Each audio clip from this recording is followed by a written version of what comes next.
student participation. I even went out and put on my red tie today. So, I'm all in, so to speak. So let's just make sure that we are supporting our Red Ribbon Week activities. And we do have a guest speaker today, and they'll be addressing the topic of Red Ribbon Week, which is anti-drugs. So first we're going to begin with our pledges. Please stand for the pledge.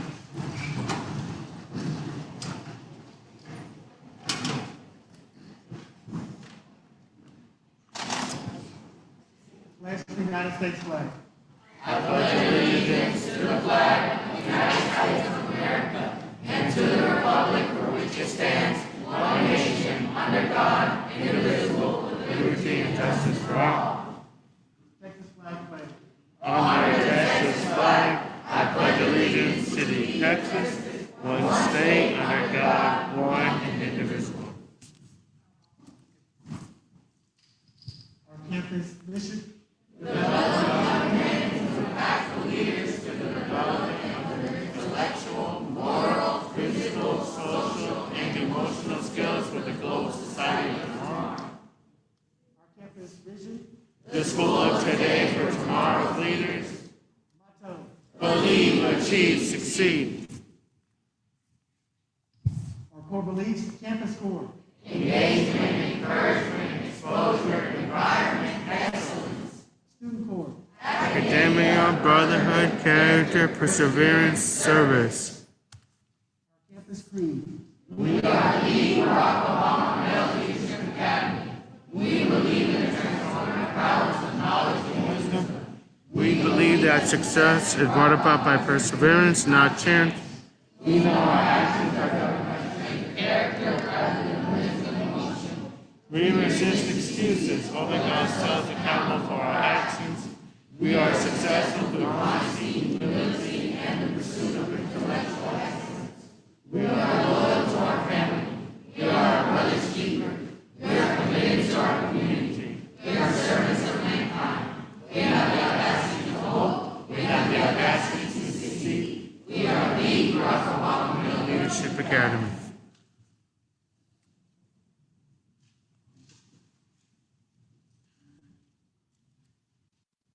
After our school song.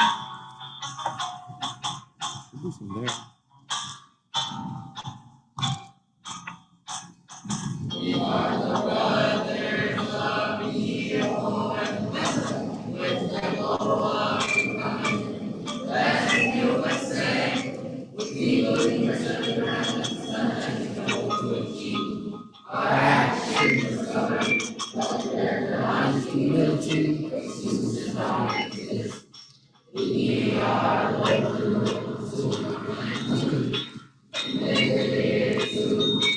our community, service of without and unity. We have the capacity to hope and succeed. We are the brothers Barack Obama. Male Leadership Academy.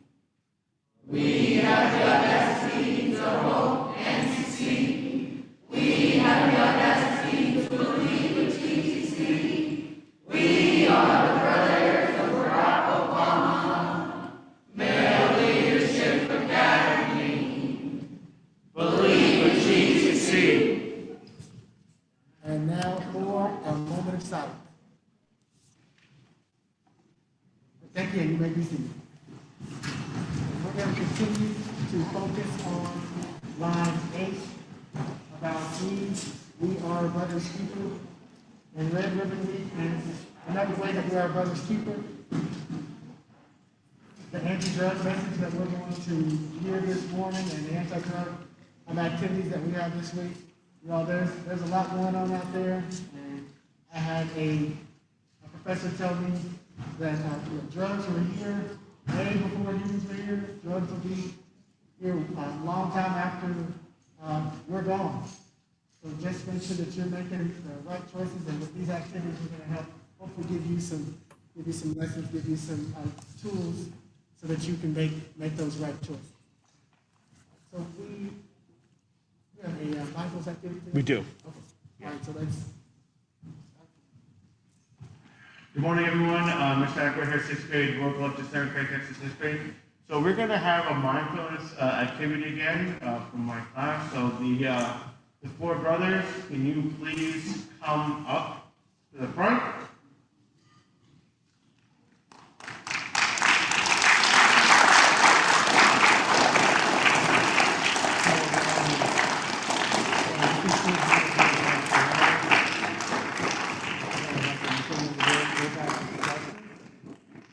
You go over there. So what we're going to be doing, brothers, is a couple of stretches this time. We did a breathing exercise yesterday, so today we're going to focus on stretches. So if you want, I think the best way that we can do this is by standing up and just, I know it's limited space, but we do the best that we can. So if you want, you can stand up and then get started. Yes, thank you, Alliance.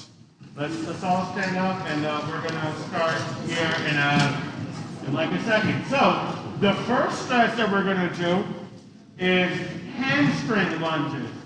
So one step out, and we're going to kind of lean forward to stretch out the back of our hamstrings. The brothers can kind of model for us down here. So, and we're going to do it for about 5 seconds. This really doesn't require any of you guys speaking. Okay, so now we switch. The other leg. Okay, thank you. And then we're going to stretch out our arms. I know, try not to hit anybody, but we're stretching out our arms for the people. We're stretching out like this. Go forward and back, right? Okay. Now we're going to do some simple neck rotations. So here, going clockwise.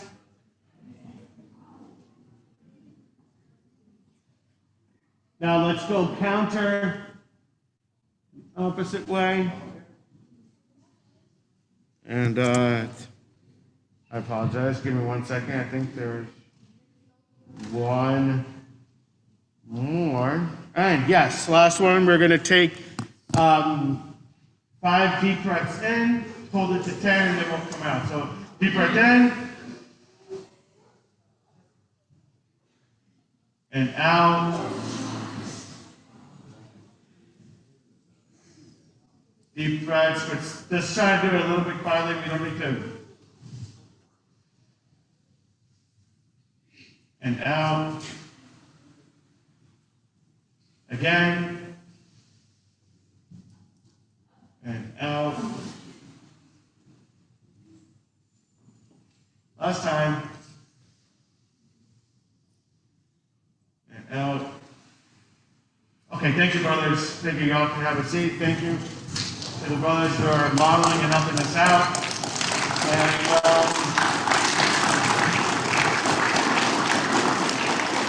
from here, we do have a guest speaker, but before we do that, let's give a happy birthday to these brothers here, right? So, Brother Gilbert Barrientos and Bernardo Esquivel. Brother Bernardo, where are you? All right, so let's give it up for Brother Bernard.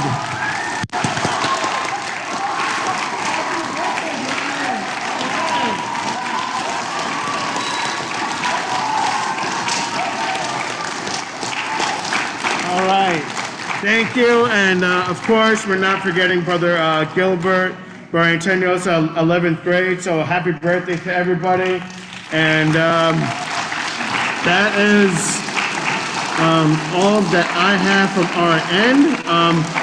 Like I mentioned before, we do have a guest speaker, and Mr. Pratt, thank you for coming to our school and spending some time with us this morning. I believe you are a co-host, so you should be able to screen share whatever as you see fit, sir. Great. Thank you so much. Thank you so much for having me today.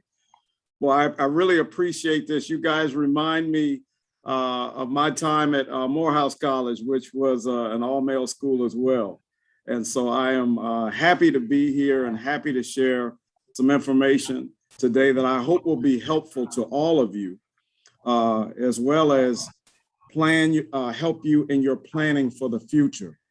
So what I'd really like to get us started, and another thing too, you guys have given me this opportunity is an early birthday present. My birthday is Friday, and so I'm just happy to be here with you guys. All right, here's what I need. I need one brother to come forward on the mic. I have 4 questions that I want to ask. Somebody confident that 4? Okay. 1 second, sir. They're on our way. All right.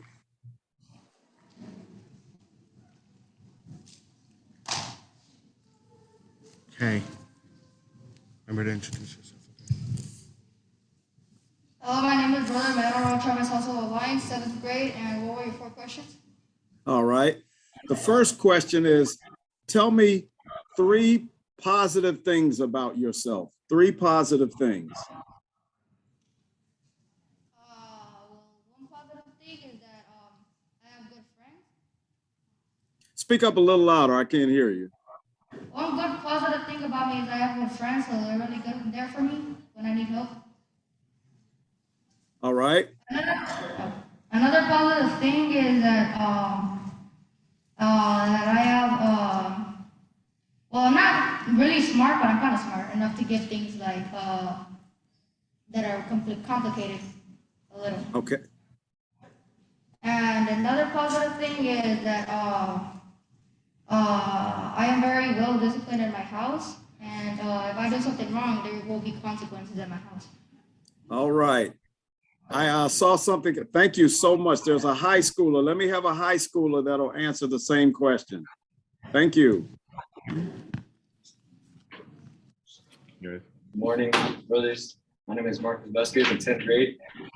And 3 positive things about me is that I look to change this district by joining the TSVC. You know, there we're gonna change things to the school. We're gonna make the student voices heard. A second thing that's good about me is I'm active in and outside of school. I have a lot of after school activities that I do. And the third thing that's good about me is that I have a 93.75 grade point average. Awesome. Awesome. Awesome. Now here's the second question. Tell me 3 things that you're not. Tell me 3 things that you're not. 3 things that I'm not. Yes. I'm not very good at time management. I'm not the best hooper I know. And I'm not the perfect student, but I can be. All right. Okay. Now, the third thing. Tell me 3 principles that you live by, three things that you stand on. And some of those could be the creed from the school. Tell me 3 things that you stand for. One thing is to treat others how they want to be treated. And the second thing is that there's always room for improvement. And the third thing is what the school stands for, is that I want to be a better son, better husband, and a better brother. All right. All right. Last question. Very good. Very good. Last question. Last question would be, tell me what you believe, what's a goal that you have in life, if you, a major goal that you want to accomplish in life? A major goal I want to accomplish in life is to succeed and make others and my parents proud. All right. Awesome job. Awesome job. Give them a hand. Give them a hand. Great job. Great job. Great job.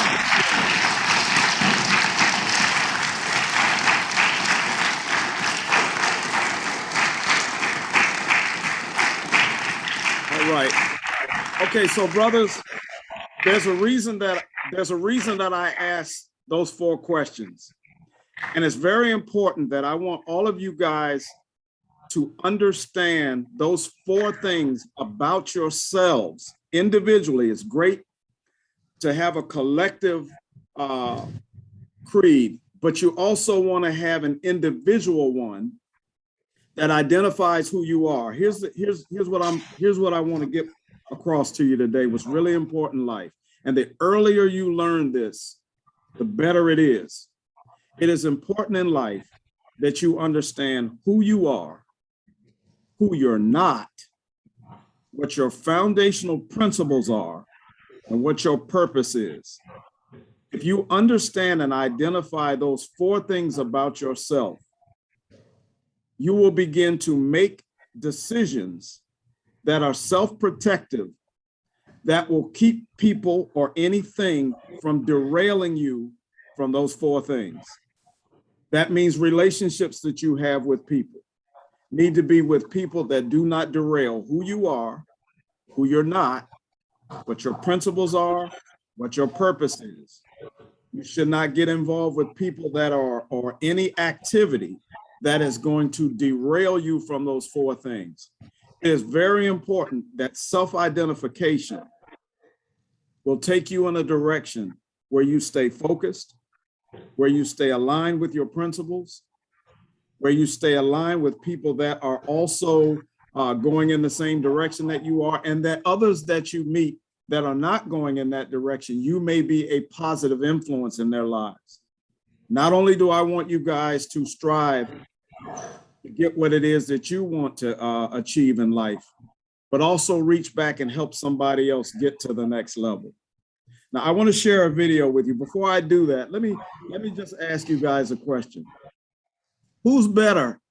Who do you think is better? I don't know if you've seen tapes of Michael Jordan or not, but who's better? Let me see a show of hands who believes that Michael Jordan is better than LeBron.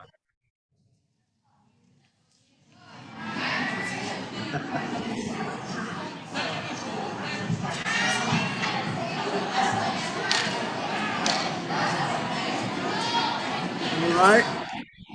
Okay. What about who believes that LeBron is better than Michael Jordan? Let me see those hands.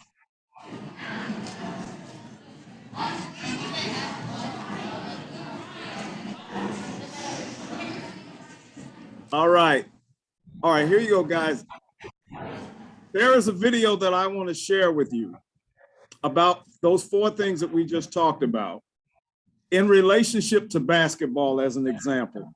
I'm going to share a video with you about a guy named Lenny Bias. Has anybody ever heard of Lenny Bias before? No? Okay. I want you to watch this video, and then we'll come back and have a discussion, a short discussion after watching this video. I'm going to share my screen, and let me know, make sure that you can see it and hear it. Hold on just a quick second.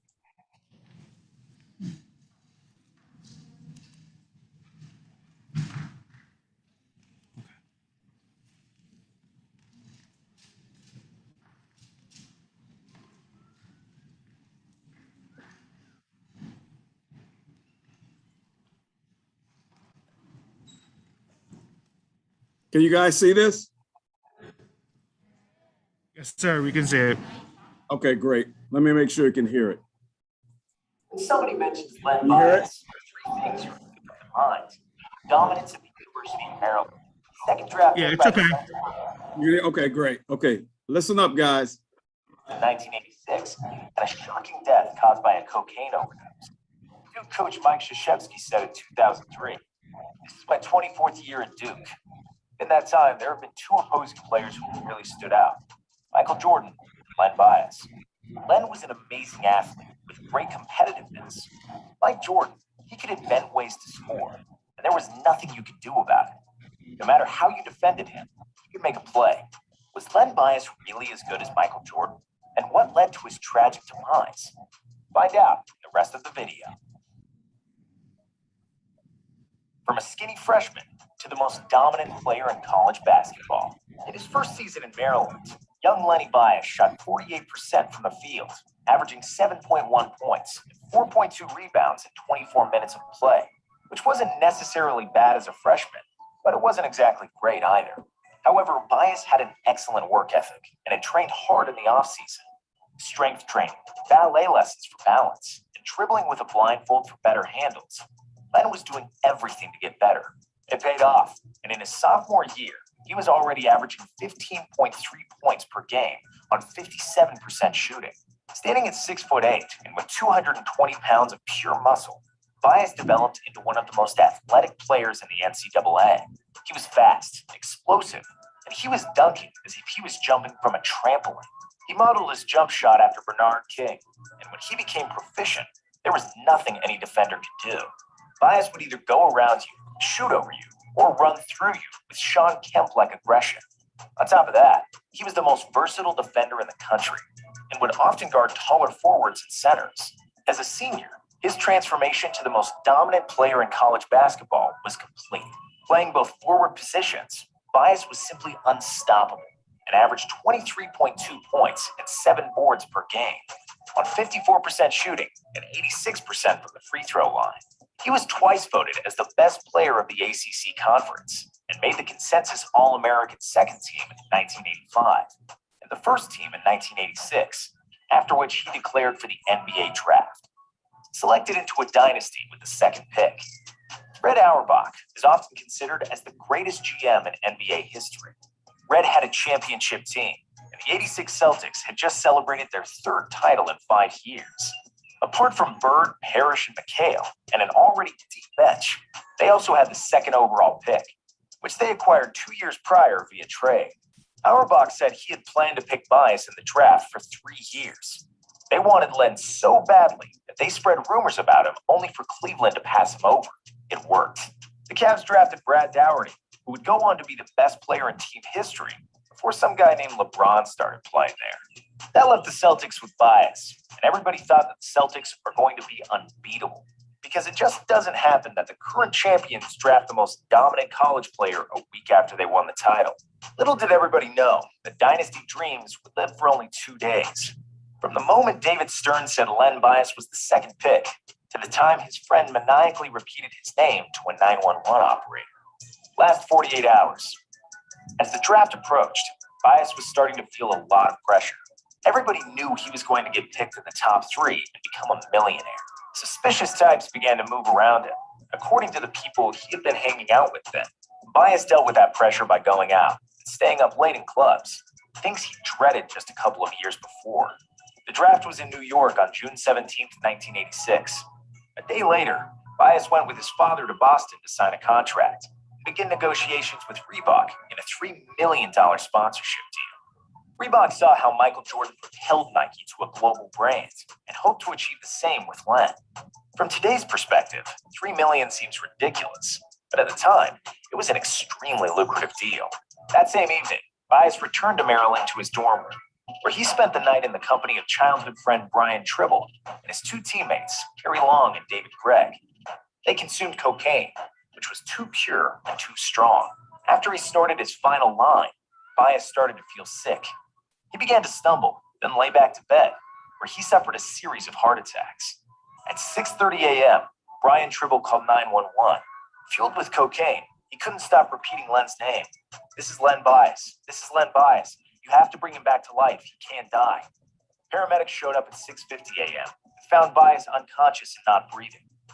Attempts at resuscitation failed, and he was taken to the hospital, where he was given all possible medication, but nothing worked. In the last effort, they implanted a pacemaker in his heart, but it was too late. Leonard Bias was pronounced dead at 8:55 a.m. Legacy and Jordan comparisons. Bias's death sent shockwaves around the whole basketball world and beyond. Pablo Escobar and Cali Cartel were earning billions selling blow to America, and sports stars were not immune to their product. Seeing an athlete as strong as Bias succumb to cocaine and die from it, the war on drugs in the States came in full effect. The NBA also changed, and the firm no drug policy was instituted, and many players from the era were banned for cocaine use. Generations that came after Bias were brought up on stories about it and the devastating effects of narcotics. Scouts and managers started paying much more attention to the lives of the players off the field, rather than just their performance. In some twisted way, the loss of one of the greatest basketball talents changed the NBA for the better and saved many lives. 4 days after his death, 11,000 people gathered at Len's funeral, and they all wondered what we are wondering now: what could have been. And what if Bias played in the league? In almost all parameters of the game, he was as good as Michael Jordan. Bias had LeBron's body with a great jump shot, was equally good on offense and defense, and could jump out of the gym. Even his approach to the game, killer instinct, and the desire to be the best were very similar to Michael's, which is very rare. Bias had that hunger and self-confidence that he can do everything on the court. That's what separates the GOATs of this game. Would Len Bias really be MJ's biggest rival will forever remain unknown. But one thing is certain, Len Bias is one of, if not the most talented basketball players ever not to play in the NBA.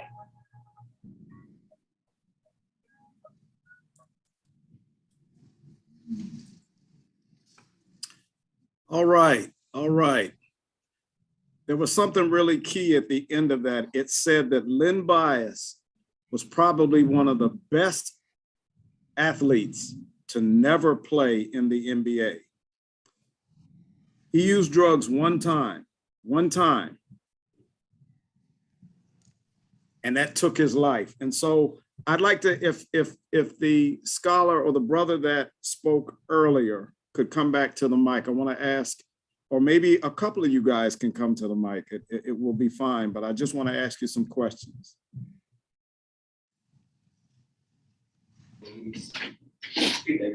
He's coming up. Okay. Give him one pose. You're on. Yes, sir. Back up a little bit. There you go. Listen.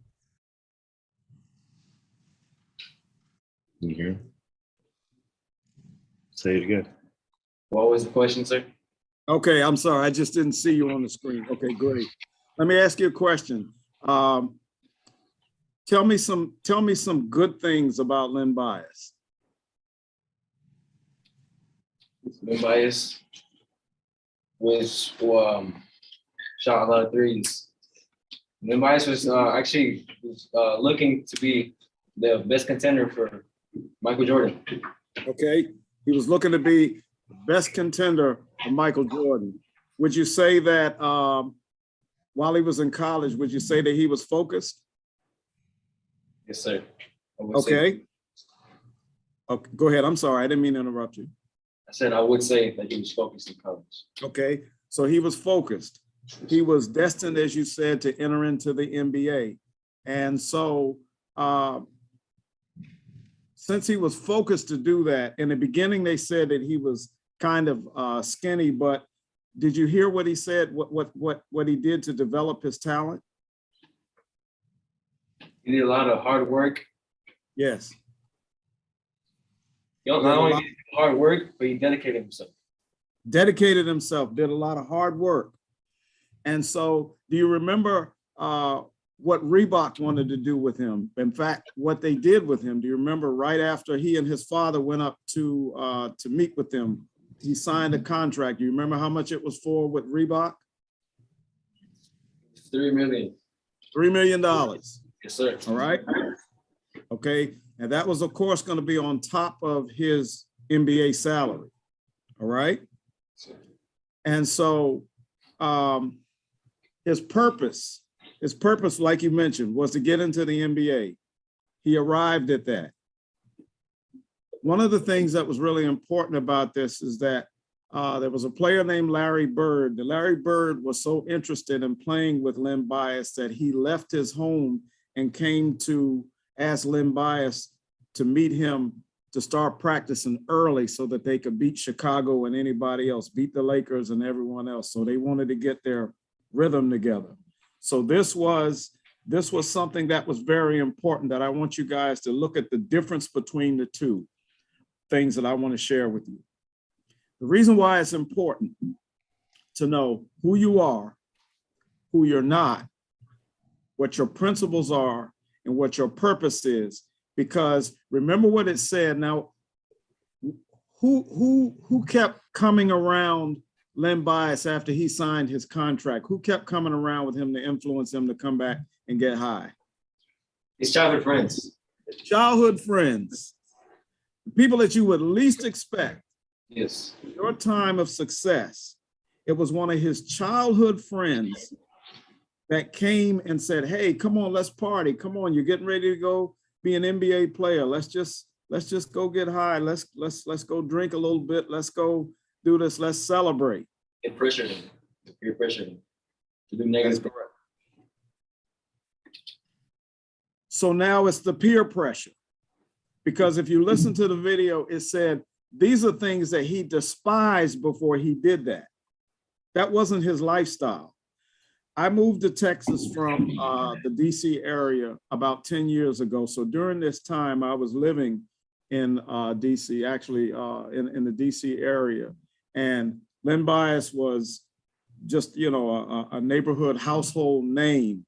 We would see him playing outside on the playing street ball. We'd see him playing at the University of Maryland. A really nice guy, really talented. I mean, if you watch these guys play on the street, you think they do stuff on the court when they're with their teams, but when they're loose and they're able to just do whatever they do. I think it's Rutgers Park or whatever. They cut loose in a way that is just incredible. The way how high they jump and the things that they can do.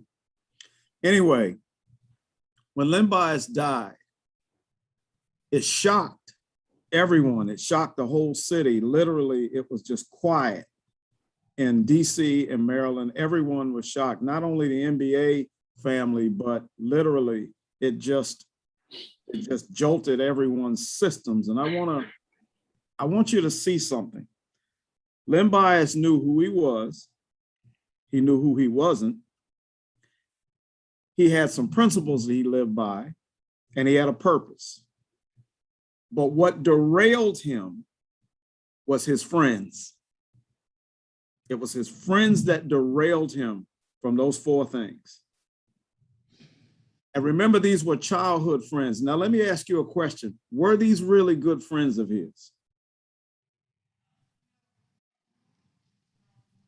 Would a good friend... These were friends, but they were not positive friends to be around. They were not positive friends to be around. And brothers, this is really important. So the second thing that I want you to understand too is the circle of influence that you have. Now, all of us have people that are positive in our lives, and we have some friends that may not be the most positive. And when you stick to those four things that I share with you, you begin to understand whether a person is adding to your life or subtracting from it. And you have to have the courage to recognize whether they are adding to your life or subtracting from your life. And you have to have the courage to set a boundary around people that are trying to subtract from your life. Don't put titles on people. Look at people for who they really are. Whether they're your best friends, whether they are your cousins, whether they're your homeboys, whatever it is, homegirls. You have to do the same thing in relationships with people as well as girls. You've got to understand that you've got to align yourself with people that are not trying to derail you from those four things that I shared with you. He was influenced by peer pressure. Somehow that one day, and here's the thing, there's some people that use drugs and they end up living, and then Chris Herron is another guy that was in the NBA, and he lost his career and everything and had to go in and out of rehab. And it is a journey and a life that is so incredibly traumatic that you don't want to live your life in that way. And some people never recover from it. Some people just never recover from it.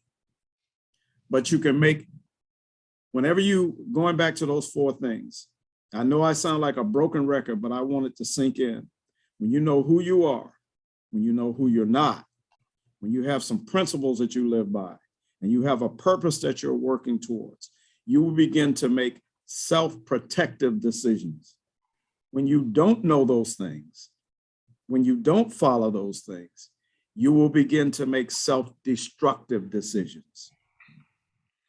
So important, the friends that you keep, the people you hang around, being able to identify something should go off in you when something derails, when you hear something that sounds like it's derailing you from those four things.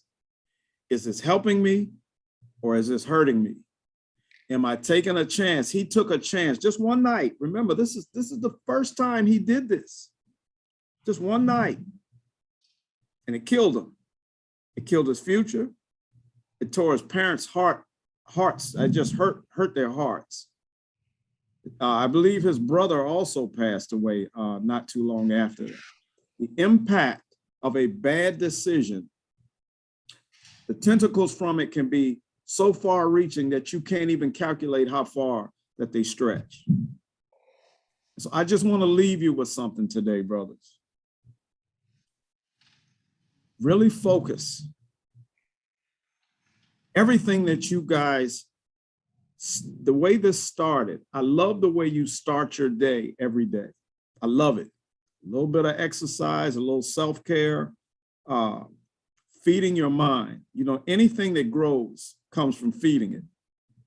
If you feed anxiety, it's going to grow. If you feed your mind with things that are going to lead you to be strong leaders, you'll be strong leaders. And that's not to say that things won't come up against you in the process of you trying to get there. Those challenges that you are faced with are part of building your character, of building your decision making, of building your influence, building your strength. That's what those challenges are for.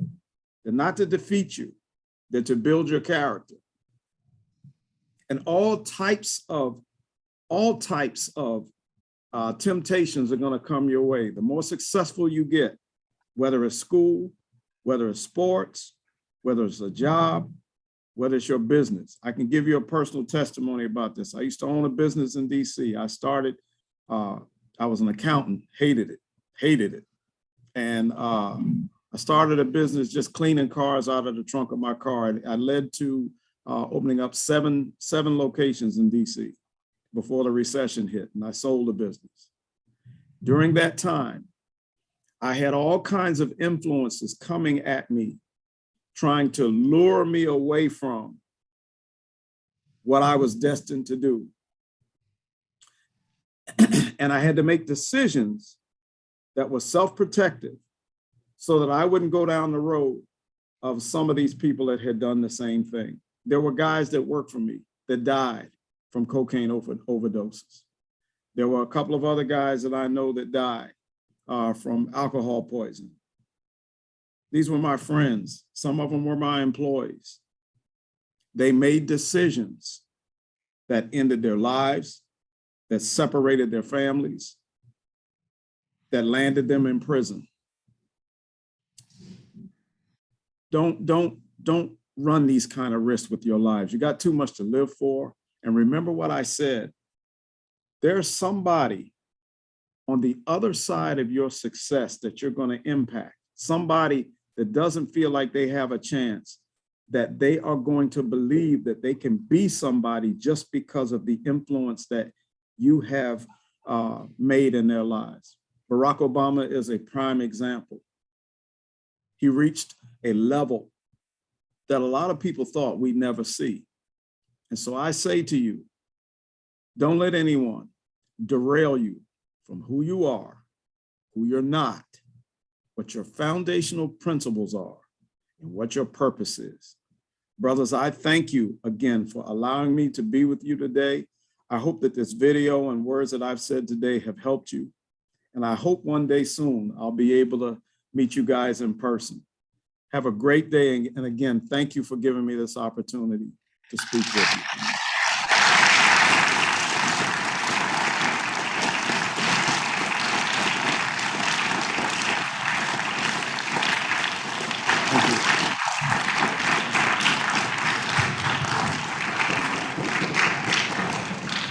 Thank you very much, Mr. Pratt. We really appreciate you sharing with us this morning.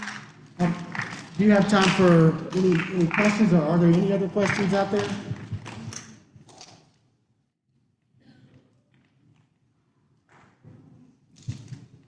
All right, well, thank you very much, Mr. Pratt. We appreciate you joining us. We look forward to speaking with you in person in the future. So thank you very much, Mr. Pratt. Thank you so much for having me. Have a great day, guys. Thank you, sir. Thank you, sir.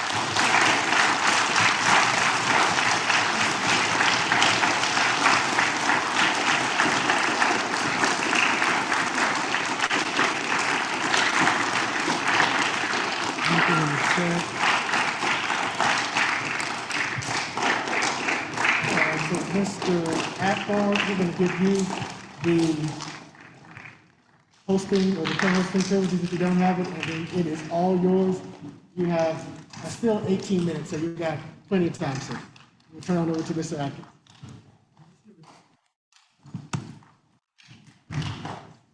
Good morning, brothers. My name is Martin Rivera. I'm in the 12th grade. I'm a senior. And today we want to present to you JWAC as a club. And we're just going to play a recording explaining it. And afterwards, I'll be here for questions.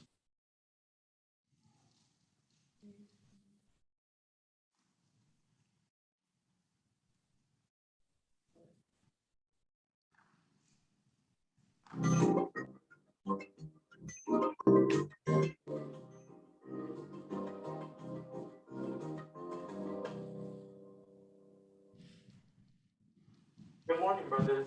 This is Martin Rivera. I'm the president of the Junior World Affairs Council Club, and we are here to present to you our club and want to bring it to you to bring you more engaged. And you don't even have to be in the club. We just want you to be more aware and just participate in any way you can, big or small. So my name is Carlos Costa. I'm a treasurer. My name is Brother Craig Torres. I'm the secretary. Brother Daniel Leha. So what is JWAC? JWAC is more than just a club. It's an experience that you can take with you no matter where you are. JWAC just educates you on global issues and brings it to a more centralized level to your community, big or small, like I said. You could bring change however you want. We just want you to be more aware of these issues. So global competency. Any brother may participate in the BOMLA Global Competency Program, but they are encouraged to begin in the 9th grade to ensure competition of the required components via visa points and receive an endorsement upon graduation. Middle school brothers may also begin earning credits to get a head start in the program. Brothers will be issued a GC passport when they begin the GC program. Their passport will be stamped with visa points as they complete each component. Brothers must have at least 30 visa points to complete the GC program, of which 10 must be from academic courses and 10 from the capstone project. The remaining 10 may come from any combination of community service, foreign travel, and/or Junior World Affairs Council. This is how the chapter will look like. We'll have the front and then just who you are and your visas, and just gonna have stamp, a little fun interactive way of doing it. If you join JWAC, you'll be offered multiple opportunities, especially if you start from middle school or early high school. You'll be able to complete the program, and you'll be offered many opportunities such as internships, travel to other countries. And I want to emphasize travel. Like, imagine just going around in different places. How fun would that be? And we could help you with that. Like, we could get funding and, just, you can get to go places instead of just being in the same place your whole life. Just imagine all the cultures that you can meet. Like, there's so many different people out there, many different sports, many different, the way they dress, the way they act. They have different activities, the things they eat, the drinks, just it could be very exciting to try new things you haven't experienced before. So we just want you to have a little bit more exposure to those things by going abroad. For the opportunities, JWAC allows you to become a well-rounded person with competitions such as the Academic World Quest. Sounds a little boring, but I promise you it can be very fun. You'll get to learn about different places, different politics, different things around the world. So it educates you around global topics and awards, range from 20 under 20, of course, upon graduation. So it looks very good on you when you graduate. And the JWAC name recognition helps even after graduation. There's speakers, events all the time, including from NASA programs and linkages with universities such as SMU. The school with the most attendance will also receive a pizza party. So I know that could be pretty exciting. And JWAC allows you to interact with people of different backgrounds and learn about the world. And with the World Quest, you can also advance further and get to travel around the world, travel around the United States. They can reach places like the U.S. Capitol, Washington, D.C. And now we want to introduce you the Recycling Initiative.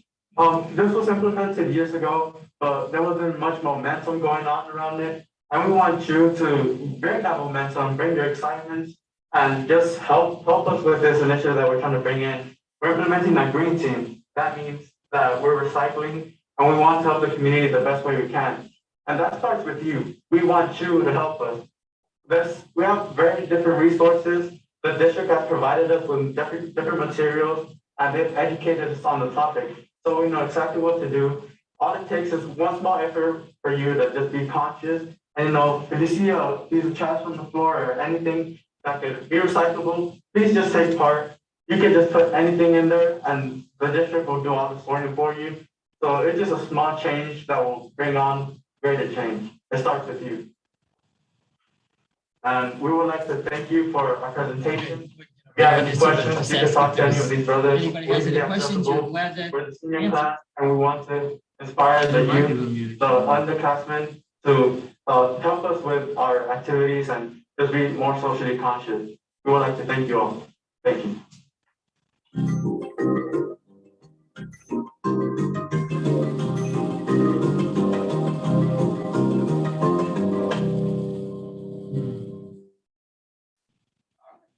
All right, brothers, as I said, I'm here for questions. Bring it on.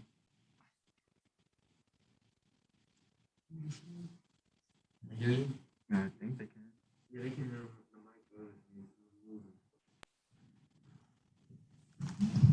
the mic. We had it on mute so that it wouldn't cause interference, but there was lots of applause, and I want to thank you all for putting that together. The sound, I think it'll be much better if we can post that to the leadership lounge, post that video to the leadership lounge, and the brothers can take a look at it.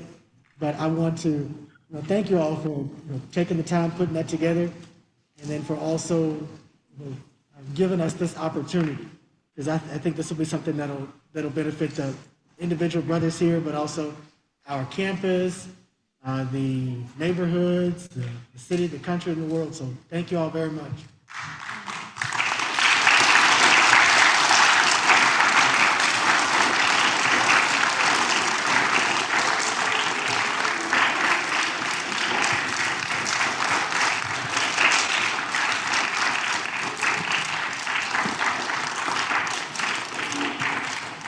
Are there any questions from the brothers here in the virtual audience?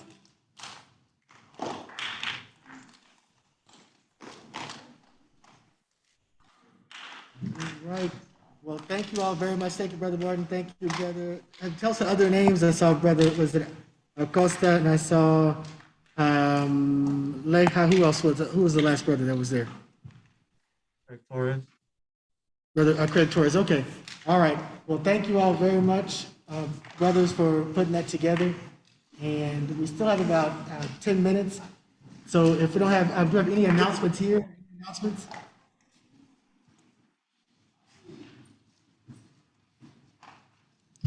All right, y'all, let's make it a great day at Bamla, and I'll see you all in the hallways and see you in the classrooms. Thank you very much.